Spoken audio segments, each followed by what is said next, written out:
এবার আসো পি ব্লকের, তো বুঝলাম যে এইগুলা কি, আমি প্রত্যেকটা গ্রুপের একটু আমরা একটু মানে কিছু রিয়াকশন দেবো বইয়ের মধ্যে, এগুলো দেখে নিবা, সাথে এই কোশ্চেনগুলো আমার জরুরি। পি ব্লক থেকে, পি ব্লকটা আমরা খুব সময় আন্ডার রেট হিসেবে দেখি, জাস্ট কি বলে এটাকে পদের সামনে দেখি, আর কিছু দেখি না। কিন্তু আমরা যখন এখান থেকে কিছু কোশ্চেন আছে, কোশ্চেনগুলো অ্যান্সার করতে পারি, তখন আমাদের জন্যই সুবিধা, আমার জানতে পারবো বেসিকটা কি এবং পি ব্লকগুলো কিভাবে কাজ করে। ফার্স্ট একটা কোশ্চেন থাকবে, খুবই কমন একটা কোশ্চেন, অ্যাডমিশন প্লাস হচ্ছে বোর্ড এক্সাম, প্রচন্ড কমন একটা কোশ্চেন। অ্যালুমিনিয়াম ক্লোরাইড ডাইমার অণু গঠন করে কেন?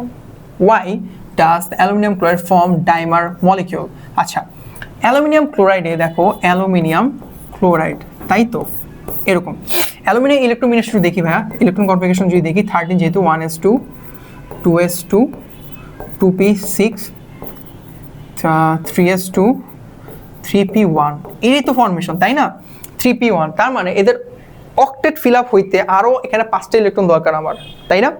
তা ক্লোরিন ইলেকট্রন কনফিগারেশন যদি দেখি 1s2 2s2 2p6 3s2 3p5, এদের শেষ কক্ষতে একটা ইলেকট্রন মিসিং আছে বা একটা কম আছে, একটা হইলে সে কি করতে পারে, সে এখানে অক্টেট ফিল আপ করতে পারে।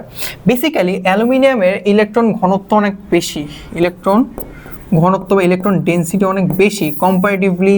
অ্যালুমিনিয়াম আগে কি আছে?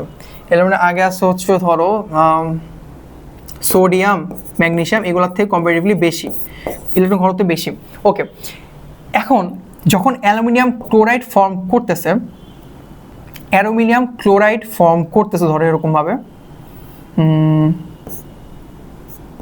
আচ্ছা ওয়েট,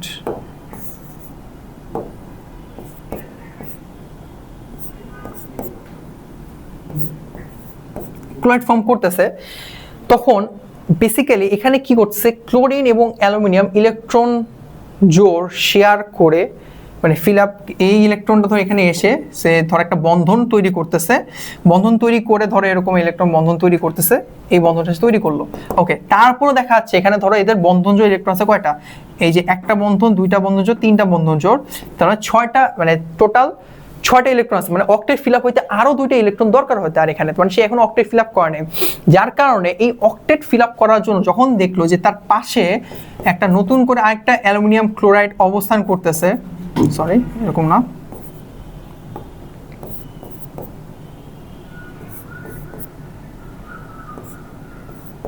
আরেকটা অ্যালুমিনিয়াম ক্লোরাইড এরকম ফরমেশন করে আছে, তখন এই যে এই ক্লোরিন তার যে মুক্ত যে ইলেকট্রন আছে সে ডিরেক্টলি অ্যালুমিনিয়ামকে দান করে অক্টেট ফিল আপ করার জন্য, ঠিক তেমনিভাবে এই ক্লোরিনের মুক্ত যে ইলেকট্রন সে দান করে অক্টেট ফিল আপ করার জন্য। তার মানে এই যে বন্ধনটা ক্রিয়েট হলো, এটাকে বলা হলো সন্নিবেশ সমযোজী বন্ধন, সমযোজী বন্ধন, বা আমি এটাকে বলতে পারছি coordinate covalent bond, coordinate covalent bond, ঠিক আছে? এইটা ফর্ম করে, এই কোঅর্ডিনেট কোভ্যালেন্ট বন্ড ফর্ম করার মাধ্যমে সেখানে ডাইমার গঠন করছে, বিকজ কারণ তার এখানে একটা অক্টেট ফিল আপ হইতেছে না, এবং ইলেকট্রন ঘনত্ব এত বেশি হওয়ার কারণে সে ডিরেক্টলি ক্লোরিন থেকে দুইটা ইলেকট্রন ক্লোরিন দান করার ফলে সে এরকম একটা বন্ধন তৈরি করে এবং সে একটা ডাইমার তৈরি করতেছে। এবং এই ডাইমারটা নর্মাল টেম্পারেচারে, আমি যদি বলি কঠিন অবস্থায় থাকে, যখন এইটাকে তুমি টেম্পারেচার ক্রিয়েট করবে বাড়ায় দেবে 180 ডিগ্রি সেলসিয়াস, সে ডিরেক্টলি ধরো একদম লিকুইড না হয়ে সে বায়বীয় বা উদ্বায়ী আকারে বেড়ে চলে যাবে, গ্যাসীয় আকারে চলে যায়, উদ্বায়ী, ঠিক আছে? ইভাপোরেশন হয় এটাকে বলে আর কি, ঠিক আছে? এই জিনিসটা হচ্ছে এইভাবে দেখো যে অ্যালুমিনিয়াম ক্লোরাইড ডাইমার গঠন করতেছে, দ্য মেইন রিজন হচ্ছে এটা। সো আই গেস তোমাদের ক্লিয়ার হয়েছে।